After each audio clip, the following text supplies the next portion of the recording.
হুমায়ুন কবিরের কথা। এবার আসি তৃণমূল সুপ্রিমো প্রাক্তন মুখ্যমন্ত্রী মমতা বন্দ্যোপাধ্যায়ের বিতর্কিত বক্তব্যে।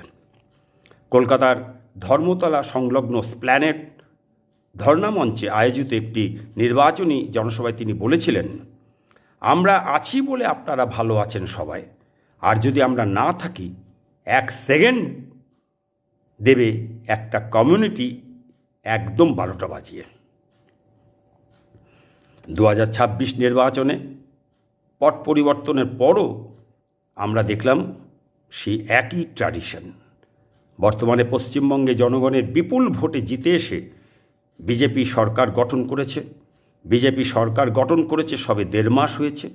এই সরকারের আমলেও হুমায়ুন কবির দেখিয়ে দিল, রাজ্যে যে দলের সরকার আসুক না কেন তাতে তার কিচ্ছু আসে যায় না। সে সবার আমলেই প্যারালাল মুসলিমদের সরকার চালান ও সরকার প্রধান।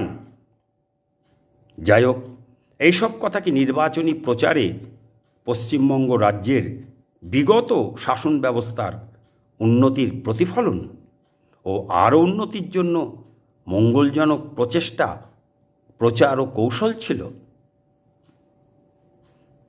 আজকের মতন এইটুকুই। পরবর্তী পর্বে আমি আবার আসব, এই নিয়ে আলোচনা করব। ততক্ষণ আপনারা ভিডিওর বিষয়টুকু শুনুন, নিজেরা বোঝার চেষ্টা করুন।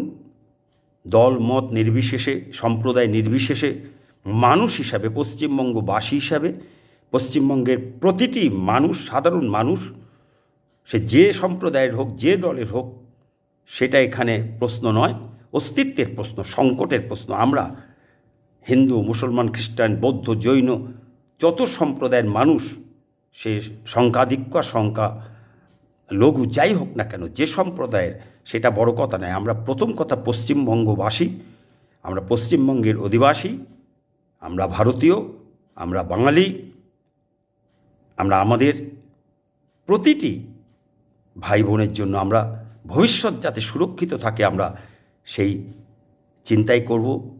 সেই মানসিকতা নিয়ে, মনুষ্যত্ব নিয়ে, মানবতা নিয়ে আমরা সেইভাবেই আমরা চিন্তা ভাবনা করব। আমরা আমাদের স্বচ্ছ পবিত্র দৃষ্টিভঙ্গি আমরা আমাদের বক্তব্য কমেন্টের মধ্যে দিয়ে তুলে ধরব, যাতে সরকারে যে দলই থাকুক না কেন, যে দলের সরকার হোক না কেন, সেটা পশ্চিম